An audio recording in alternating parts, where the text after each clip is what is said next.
Hey y'all, welcome to the Coyote Trapping School podcast. In today's episode, I got an interview with Guy Groenewold from Groenewold Fur and Wool, and I think I think you'll get a lot out of it. They take a little bit different approach in buying fur, I guess, from what the other options are, particularly around beaver. I guess is mainly it.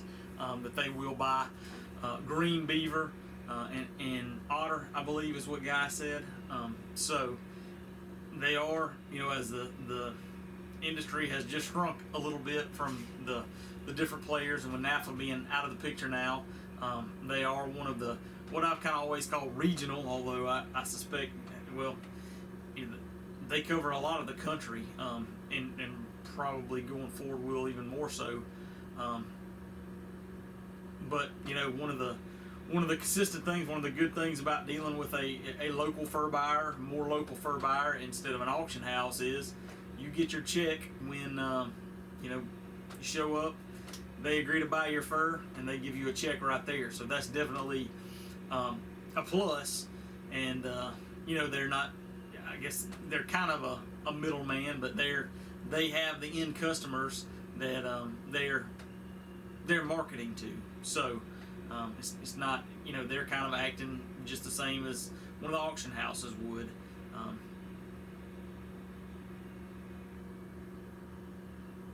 Kind of paused my train of thought. I'm not really sure why, but anyway, I think this will be.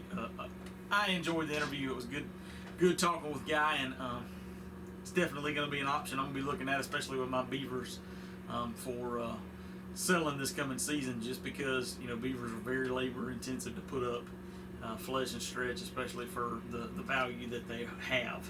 So if I can sell them green, that is a very attractive option to me. So there was one more point that I was really wanting to make, and I have no idea what it is now. It slipped right out of my mind. You ever had that happen? Anyway, we'll get right on to it. Hope you enjoy this interview, and we'll see you next time. Today we got Guy Groenewold from Groenewold Fur and Wool here, and just going to get a little update on them. I've never dealt specifically with them and selling fur, but I know they do some routes through the South, and so I wanted to talk a little bit more with them and get some information on their routes and their buying. And so Guy, if you wouldn't mind, kind of give us a little introduction of yourself and your business. Okay. We're just about a 100-year-old company from Illinois, third generation fur buyers, family-owned business. We do have one outside partner, a young guy working for us, so the business is definitely continuing on. We have, over the years, we've sought to develop markets throughout the world, and we were in Germany when Germany was hot. We were in Italy when Italy was hot. And I'd say right now we're a company that's, squarely focused on China. Bryce, the guy that works with us, and me, in a past, month and a half, we've spent a month in China. He was there for a couple weeks. I was there for a couple weeks. I've been there 4 times this year. Bryce has probably been there 2 or 3 times this year. And I guess I feel like with the wild fur market, with Napa now being gone, everybody's kind of thinking, hey, what are we gonna do, to get this fur? What are we gonna do to get the coyotes? What are we gonna do to get the raccoon? And I think the thing that is the biggest issue facing today, facing the fur buyer community, or however the fur buyer marketing community, I don't know how you want to put it, is the ability to sell it. Right. It's not the ability to get it. It's the ability to sell it. And I think that is what makes our company unique. We were, certainly the largest buyers of beavers, in the world last year, because we have developed, a unique system for processing the beavers, and we've developed markets for those beavers. The raccoon, we were certainly the largest buyers of raccoon in the world last year, because we have a team on the ground in China that is focusing on all of the major fur using areas in China. And, it's not like the old days where, you had a broker that came in and represented 10 different buyers in Italy or 10 different buyers in Germany. And if you had 20 brokers, if you had 10, you had the market, you didn't have all the market, but you had what you needed. Today's that's not how. First of all, brokers don't typically represent many, wild fur buyers in China, and you have to go direct. And you have to. A lot of the manufacturers, they want to buy dress goods, so you have to have dress skins over there, and you have to have people that grade them over there. You have to have people that are getting those skins in front of the manufacturer. And we have developed that, and as a result, and we painstakingly developed that, so that there's nobody in China, if they want to try raccoon, if they want to use raccoon, or they're already using raccoon, that they can't buy Groenewold Fur and Wool Company raccoons within an hour of their shop. We are everywhere. We have the Coyote business is not much to develop, but we're very strong in that. So I think that the thing that is going to separate people in the fur business, from the major players, from from the rest, is going to be people that have developed what you need to sell this product overseas. And I feel like we are uniquely positioned in that, and we're not just saying, hey, this is where we're at. We are going there, and we are developing new teams on everything all the time. So are y'all carrying the fur all the way to it being tanned and then selling it tanned then? Absolutely. Okay. The fur business has made a complete metamorphosis in the last 10 years. In the Hong Kong China market was 10 years ago dominated by a dozen, maybe 20 major Hong Kong manufacturers. That they're Hong Kong manufacturers in name only. That was where the company was based, but they were manufacturing in China, and they were massive places that made a couple of 100,000 coats a year, each of them. Okay, and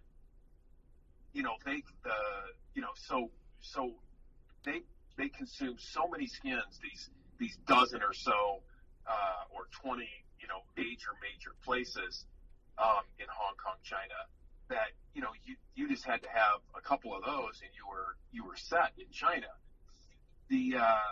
When the fur market kind of crashed, that whole thing changed, and that a lot of it was because a lot of those people had huge positions, and they were really hurt when the mink price came down, the ranch mink price came down, because that's where they had a lot of their exposure.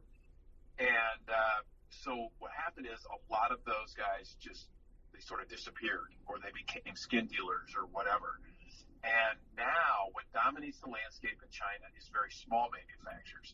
Some of them making as few as a few hundred coats a year, a season. Mom and pop, maybe make 800 coats a year. Or maybe it's mom and pop with 3 or 4 other people, sewing for them. So there's a lot of people that are under, 3,000 garments a year that they're making. So these people, they're not ever going to come to an auction in America. They're not ever going to go, anywhere, to buy fur, excepting for right in China. They want to buy their skins tanned. They want to see the skins that are already tanned, so they know, hey, that's going to work for my process. That's going to make a perfect collar. That's the right size. I'm not buying an extra large coon and it's actually a large and it doesn't fit my pattern. I can see them. I can touch them. They'll go down. Maybe they use, some of them use 300 a day. Some of them use 300 a week. And they'll go out either every day or every week and purchase the skins. And so you have to have those skins dressed, for those people for those manufacturers, or they're never gonna utilize, raccoon, or they'll find someone else to utilize it through if they're dead setting on doing it. But this is what the manufacturing landscape looks like in China today. It's a lot of very small manufacturers. Maybe some people that are listening to the broadcast have seen me in some of the videos I've done when I'm in China. But you just go down these little shops, and it's just, they're little storefronts, and then upstairs, they got a couple people making it, or like, the husband is making it, sewing the coats, and the wife is downstairs in the showroom showing them to the people that come in. So that's why a company like ours, to really, to really service these people, we have to have these skins dressed. We have to have them, ready for the customers in China. Gotcha. Okay. So y'all have you talk about your Beaver system. So y'all, do you prefer to buy green Beaver then and be able to work that through your... Well, we don't, okay? But what we do is we do have a machine that scrapes the Beaver automatically, and it obviously costs us more to run it through that machine than it would a dry Beaver. I mean, Sure. We still would pay a little more for a dry Beaver, but because we have developed this machine, we don't mind buying green Beaver, okay? And what we see is, as far as a trapper is concerned, in Europe, for instance, there are thousands and thousands of skins that are thrown away each year. Okay, a lot of that has to do with the fact that the animal rights people have outlawed trapping over there, and they still have a lot of nuisance animals. Sure. But there's very little way to market them, and there's very little way to put them up. So what we want to do is to keep trapping going. We want to promote the convenience of selling that skin. If the guy doesn't feel like processing it, it's a lot of work to process a beaver by hand. And if a guy is going out, maybe he's doing a nuisance job, and he doesn't have time. He's doing it as a business or whatever. He doesn't have time to process that, or economically process it. If it takes a guy half an hour, that's a nuisance guy, to process a beaver, that's a lot of money that he's wasting, that he could be out doing another job. So what we're doing by promoting the green fur and by encouraging guys, I guess you could say, to leave it in the grease or to not fully process it, is so that we maintain trapping in this country. We feel like it's imperative that guys have that option, or in a lot of areas, trapping will cease to exist. No, I 100% agree with you. That's something that I've seen, as I've kind of grown my platform of trying to teach people how to trap and how to get started in it. That's one of the, I guess, kind of the deficiencies that I've seen, is that people don't know what to do with their fur, and they don't want to go through all the effort of putting it up. And with the fallout of the local fur buyer, especially in the South, where fur prices are tend to be lower anyway, there's a lot of guys that are trapping, but they're not really doing anything with their fur. Right. We don't want to see that, I mean, because trapping is about money.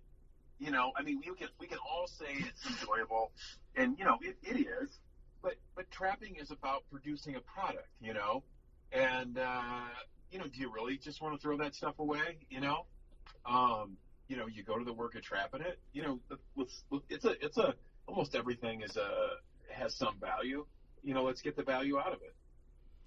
Yeah, and I feel like, from the pressure, we've seen pressure across the U.S. this year from the antis trying to shut down trapping in different states and pass regulations. Some have succeeded, like California, but I feel like that's one of the, I guess, the pros that we can put forth, is that we're utilizing a renewable resource. And if we're just trapping and throwing them in the ditch, and that sets a bad precedent. I feel like. Yeah, that was one of the biggest problems in California that they cited. They said there was no trappers left there. Right. So they said the trapping license didn't produce any revenue to regulate it. So yeah, that's what we're looking to do is we want to see more trappers, and the way we see to have more trappers, we get a guy that goes out and traps a raccoon or traps a beaver, and they've got a marketable product as soon as they've got it skinned. It's difficult to buy it in the carcass when you're traveling like we are. But most guys can get a raccoon or a beaver, skin, and if they don't, I mean, it's very difficult to transport it. That really takes away from its commercial value if it's not skinned. But as far as the rest of the process goes, we can pretty well handle that. Gotcha. So on your buying route, y'all will buy green or grease fur as well as dried fur. Y'all travel in a refrigerated truck or something, I assume? We don't travel in a refrigerated truck. So when we're in the South, if we're buying, I mean, like muskrats and mink, we have to have that stuff put up. Okay. I mean, those are animals that are so easy. We have videos, showing you how to do it, how little effort we want you to put into scraping and drying a muskrat. I mean, if you haven't seen my video, watch it. It is, I don't think I know how to put up fur very well, and I can do a muskrat under a minute. So, we show you how that's super easy. But yeah, the other stuff, if you are on what I happen to be on one of our more southerly routes, we want the stuff frozen flat. Don't bring it to the truck thawed out. Okay. Because we do have to get back to northern Illinois after we purchase your skins. Gotcha. Okay, so that's good to know. So I'm in Georgia, and I freeze typically what I'll do is during the season I'll freeze my fur because I got a full-time job, and so I'm trapping, and I don't have time to work it up as well. And then after the season goes out, I try to put it up, but I wind up. I think in Georgia we have been just buying beavers and otter in the grease because they're the two hardest animals to process. Okay. But I think this year, Gary, that's my brother that buys that route. I think he's going to be buying some. He will take the raccoon skin if it's still frozen. Gotcha. Okay. That's good to know. And coons are pretty easy to flesh too, so that's not a. They are pretty easy to flesh, especially a southern coon. But where we're at up here, we buy lots, and we buy the majority of our coon in the grease because it's a much more difficult animal to scrape up here than it is in the South. Right. So when did y'all expand and start kind of running routes through the South, and how has that worked in with your I guess your marketing strategy with the fur? Well, I mean, we started. We have bought from dealers in the South for almost 40 years, maybe 45 years. But as the dealers aged and got out of the business, and we were left with nobody to, and we still work with some dealers down there. In Texas and Louisiana, we work with RP and Ronnie Lewing. They actually run the routes down there. So they'll buy green coon and they'll buy green beaver, green otter. They run that whole Texas, Louisiana area. They buy for us. So, but we started kind of going down there into the Georgia. My brother he lives part of the year in Maryland, so it was pretty easy for him to go there. But we just we got to the point where we needed the beavers because I mean, the percentage of beavers that we buy is it's astronomical in the United States. We buy almost all of the beavers, and we needed more quantity, and we figured we would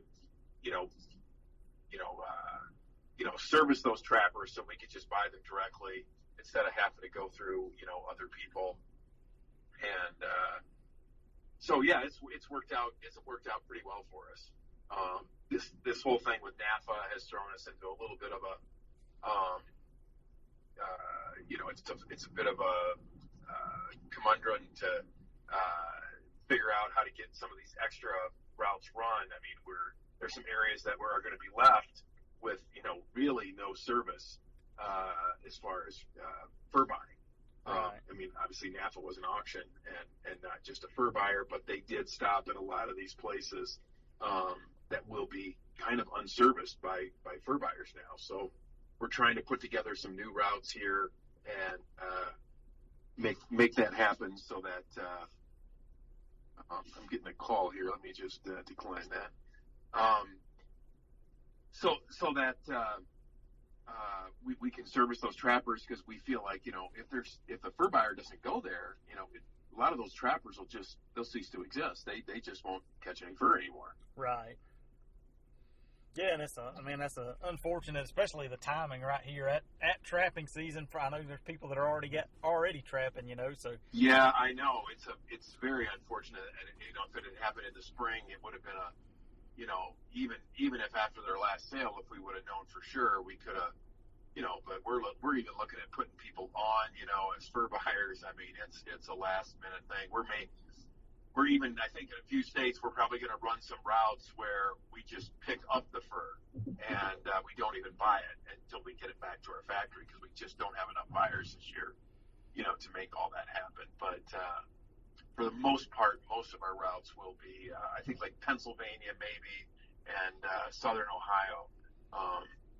We're looking at maybe just running some pickup routes, because there's just so little, buying.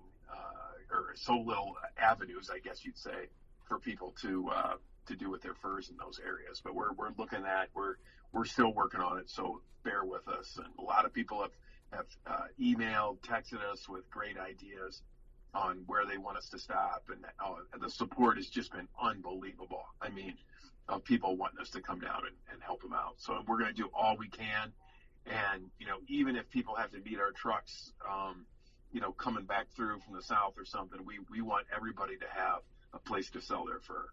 Sure. Yeah, and I guess this is obviously the Napa deal is gonna throw a big wrench in things, but the reality is the buyers are still out there.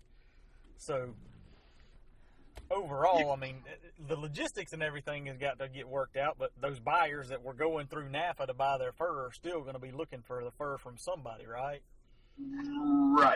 Right. There will be a void there, though. There will be somewhat of a void. Some people, they maybe got their stuff there every year, and there'll be a void left. It won't be quite as easy, and they did have some unique things, just like we have, to try to get fur into areas where it was difficult to get fur into. We're trying to do some of those things. We're trying to do a lot of those things, but they were aggressive through the years, so it will hurt the fur market overall. Sure. And I guess while I'm thinking about it, one of the upsides outside of what you said of just running routes just to pick up fur, to try to accommodate the quantities that may be coming through now, but in your typical routes, y'all are buying the fur on the spot, right? So y'all are typically, we buy it right on the spot. Yes. Gotcha. Yes. So that's a little risk mitigation there from the trapper standpoint of view. Exactly. Yes. So do you do you deal much in any ranch fur? Yeah, we've been casualty buyers, which is the mink that die over the late summer, for years and years and years. But that business is kind of going away, because there's getting to be so few ranches in the United States. It's just unbelievable. I don't know. Ranch mink production peaked in 13 or 14, something like that, and I don't know. It was 8 million, maybe, something like that. Don't quote me on that. I guess you're going to quote me on that, but somewhere around that in North America, maybe, somewhere around 8 million, I'd say. And this year it's going to be 2.4 million. Huh. And next year there's people saying it's going to be well under 2 million. It's going to be in the million something. And, that's just amazing. So, there's getting to be not much ranch fur business in this country. Now, is that because of ranches being started in China and things, or what's driving that? Not really. The ranch mink production in China is off much more than in the Western world. It's just because of the price. I mean, you know, the average ranch could average over $100, you know, 6 years ago, 7 years ago, and most ranches averaged around $25 this year. And cost is, you know, is somewhere north of 30. You know, if you're a small ranch, it could be even as high as 50. So some of these guys are losing $20 a skin. You know, you raise, you know, 20,000 skins and you lose $400,000. It's not a fun day. Yeah. And it's a lot of work. It's every day feeding them, you know, water and making sure waters don't freeze. I mean, it's brutal. So that's why we're losing so many ranch mink. Was that you know, that peak production of ranch mink? Was that kind of a result of kind of like we see in the fur market at times, a result of the high prices? So ranches kind of expanded. It was so good. Everybody was expanding. Yeah, everybody was expanding, just like in the wild fur. You know, I mean, production of raccoon was 7 years ago 2.5 million, and now it's, you know, a few 100,000, maybe 300,000. So, you know, we're at 15-20% of what we were, you know, 7 years ago.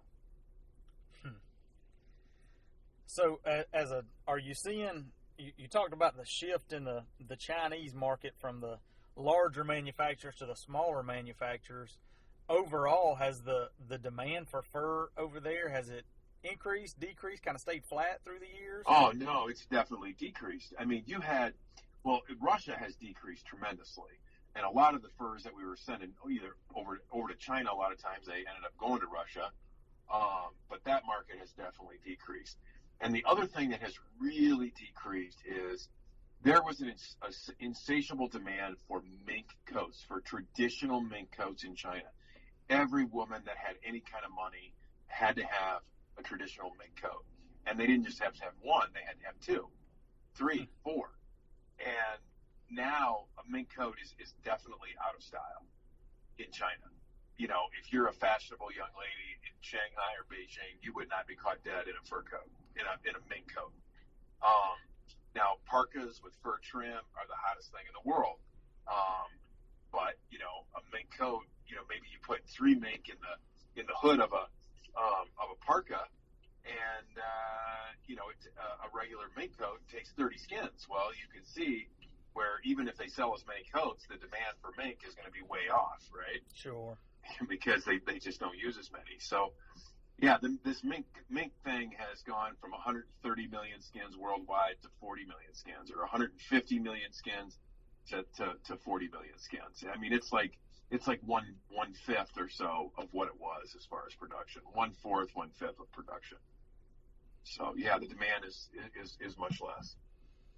But that demand, it's fluid depending on what comes into fashion, right? So next year the demand could go back up. Yes, that is right. It's all about fashion, and what trappers have to realize is that, you know, even though we have, you know, the lowest price in years on raccoon, it's not pushing prices. Or I mean, we have the lowest production, not price, the lowest production in years. This is the lowest production in my lifetime, and the price, it hasn't gone up. And that's because low production in mink or in any kind of fur does not make, you know, the price of that item go up. It only is if it's in fashion. That's the only way that will go up. Right now they're selling raccoons because they're cheap. Right now they're selling mink because they're cheap. If they're not cheap, they won't sell them. So that's why the price can't go up. On a coyote, we've got the highest production of coyotes we've had probably in my lifetime. I'm sure in my lifetime it's the highest production we've ever had. Okay, I mean, because when I was a young boy, you know, there wasn't even any coyotes produced in the East. Right. So we get coyotes being produced, obviously, at record numbers, and the price is at record numbers.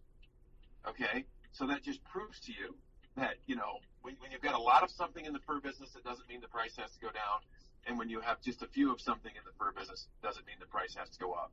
Does not work like that. It's sort of counterintuitive, and that is very difficult for most, you know, trappers to understand. You know, they come to the truck and, you know, they were used to seeing, you know, in 12, 13, they were used to seeing, 40 guys lined up with the truck with, each with 30 coon. They come, 5 years later and there's 3 guys there with, 30 coon. And they say, oh man, the price must be going to go up. There's not that many raccoon, Well, it's not the case. If it's in style, it'll go up, That's just how it is. So talking about raccoon, one of the things that y'all have done is y'all are making your own raccoon parka, right? I wouldn't say we're making our own raccoon parka. That one of my customers makes that. Okay. And we have imported some. We've met with sort of mixed success. I would have liked to. I didn't bring that many in, and I would have thought we'd have been sold out. And we did goof up a little bit because we got some. We got it from China, and the sizes were a little smaller than we liked. They're unisex coats, and we really didn't have any men's sizes. So that did definitely hurt us. But they're a gorgeous coat for a couple $100. Right. Yeah. And that's the style. That's really hot in China. Gotcha. So, do y'all deal is there any much of a domestic fur market that y'all deal with, or is it strictly? It's mostly China. I mean, we sell to some small furriers in this country. I think one thing that's very unfortunate is this, is that the United States and the world to a certain extent, but especially the United States, we are really not particularly interested in quality when we purchase things. It used to be that when you had a major brand, okay, I can't, think of one off the top of my head, but I don't know how I have to say it. When you had a major brand, they had pricing power because their product they made was super quality. Okay, I mean, you could buy, leather goods by brands that were, triple the price of anything else or quadruple the price, and it was because their quality was just phenomenal. Okay, and today when you look at like these high-end fashion brands from Italy and stuff, a lot of them have, really pretty cheaply made products. Okay, and the reason that they, get these, as a matter of fact, my daughter wanted me to bring back a fake Louis Vuitton handbag, and it's like $1,000 bag if it's real, but I get it for $10 in China, and it's just exactly like the Louis Vuitton one, but it's clear plastic. That's what it is. It's just a clear plastic. I mean, it cost them $5 to make the thing, and I think that everything that we buy, or not everything, but a lot of what we buy as consumers in America is just if it's expensive because it's a brand, it's only because of the brand. It's not because of quality. And so that's kind of unfortunate for the fur business, because fur is really quality. It's something that lasts. It takes something to put the garment together. And so that has had an impact. And I think there's a little bit of that going on in China. We just don't look at the quality of the product. We look at the name on the product. And, brands have that figured out. And, that's a lot of the reason why some of these brands have said, hey, in quotes, we're not using fur anymore. Well, they're really not using fur anymore because it's an expensive input. Even if you get the skin for cheap, it's still expensive. So can you understand that, what I'm trying to get at? Yeah, I mean, basically they're using it as kind of a leverage to make them look good, but in reality they're just opting for a cheaper input, and that just benefits them on both sides. Yeah, I see it with all kinds of products. I mean, you hardly see any leather in a lot of these high-end fashion houses. And, it's because it's the most expensive input. In tennis shoes, the beef-hide business is horrible. And it's because, the brands, Nike, Adidas, they don't use, leather anymore. And, I've got a pair of shoes on right now that I use for business as a pair of tennis shoes with no leather on it. And they do wear, pretty nicely. But, there is something special about a pair of leather tennis shoes. And it's just something you can hardly buy anymore. And it's because, it was costing the people, an extra, $6 a pair of shoes. Well, Nike makes 6 million pairs of shoes, or probably more than that a year at $6. It's $36 million. Well, that's a lot of money. Yeah. But that's what I see in the brands is they want to make these super cheap products, and they want to have everything at all the value on the trademark, and that's it. So that's very unfortunate for fur. I haven't thought about it like that. You see their PR. There's been a lot of the high fashion brands lately that have said they're no longer using fur. I hadn't thought about it from the cost standpoint. That makes a lot of sense, though. Yeah, definitely. So one question about the bulk of our fur goes to China. Now, I guess I should ask, once it's manufactured, does it tend to stay in China or does it go out from China? I would say about 25% of it goes to Russia. I'd say about 50% of it stays in China, and I'd say about 25% of it, maybe Coyote trims or whatever, some raccoon trims goes back to Europe or the States. Right. So about half of it stays there, maybe a little more. So it seems that China is kind of following. I don't want to say following American footsteps, but they're kind of modernizing, or so to speak, behind us a little bit, and kind of picking up, living in the past a little bit, but they're progressing along. So, do you see any risk or any chance of kind of the animal rights movement that really took hold in the U.S. in the 80s and 90s? Do you see that as a potential? Yeah, I do see it a little bit. There's definitely a possibility that there can be some problems there. I think, though, that this animal rights thing is moving so fast, or I don't want to say animal rights. This environmental movement is moving so fast, and I don't know. I've given quite a few interviews a little bit on this year, and I do see some hope, especially for wild fur, in that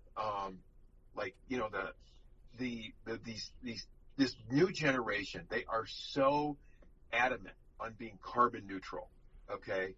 And that is sort of, the antithesis, that is sort of that is the whole thing is being carbon neutral, because everything is about global warming. That is the biggest buzzword in environmental circles today. And I feel like with wild fur, we are a really carbon neutral, business.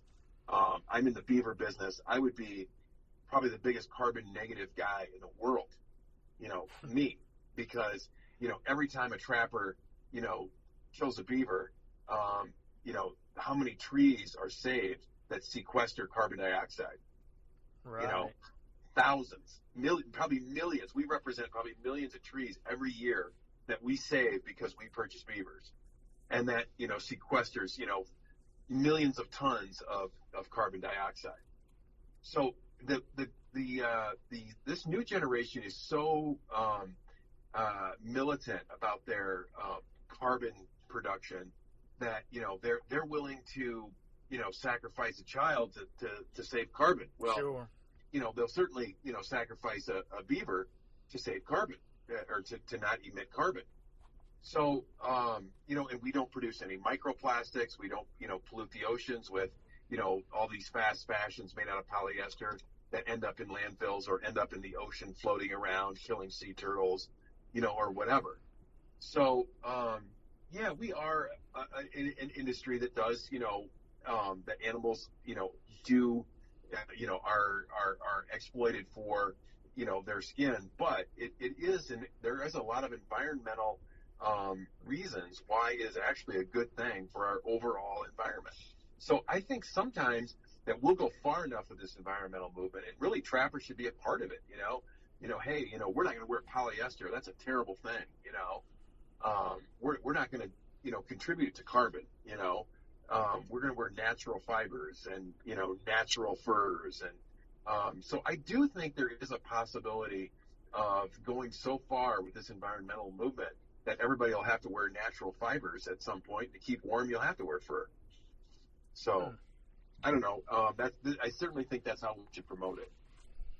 Yeah. So I guess that's one thing. How do you think we as trappers could be better about promoting Well, I think that we can't look at the environmental movement and just say, "Oh, we hate it," you know, because and I tell people we should be a part of it, you know, and if there's a place making polyester, or we should, we should protest it, right? Yeah. Uh-huh. We should, post on our Facebook, post on our Instagram, that we're not going to wear that disgusting stuff. We're going to wear natural fibers, including fur, and that stuff pollutes our oceans, kills our sea turtles, kills our fish, pollutes our waters, and we're in an industry that sequesters carbon. Um, you know, we don't produce any carbon. So yeah, that's how I feel. That the trappers, that fur people have to become a part of the environmental movement. I don't know if you're old enough. I don't know how old you are, but to remember, the Indian with the tear in his eye with the litter. Do you remember that at all? Or not? Yeah. I mean, that was really what sort of started the environmental movement in the States. That one 60-second commercial, and I mean, I can see where trapping can be this, this tearjerker where, here these, hardworking, people are going out and saving the world. We're harvesting nature's bounty and doing it by producing no carbon, and actually sequestering carbon by saving trees, and we're the environmental good guys. So, I mean, animal rights is got to be separated from, environmentalism. They're not one and the same. Yeah, that's a really good point. And I think that, another thing that jumps out to me about the newer generation, like you're talking about, is they want everything to have a story, it seems like, and that we have the best story there is. Exactly. We have the best story there is. We're all, just regular Joes going out there saving the world, and, we do it, we're like the original Indians, that were here, that were living in a completely, sustainable environment before, anybody came here. And that's how they were keeping themselves warm. And, it's a perfect system. Let's go back to it. Yeah. Hey, I like it. Sounds good to me. Well, Guy, I think that pretty much covers all the kind of the topics that I wanted to hit on. Is there anything else you want to cover? Or I don't think so. I had a good time. I love doing these, and hope everybody has a safe and prosperous year. We're doing everything we can to take up the slack where Napa left off, and we're trying to, we're not just, I think that's the important point. We're not just trying to put on routes, so we can buy all the fur. We're also, dedicated in China to expanding the places where we can sell our fur, to make this a more lucrative market for everybody. Right. Okay. And like you said from the start, if trappers don't have anything to do with their fur, they're not going to keep being trappers. So that's right. That's right. Well, I appreciate your time. I appreciate what you're doing, and I'm going to be watching for your route coming through Georgia this year. I can promise you. So. All right. Thank you. Thanks.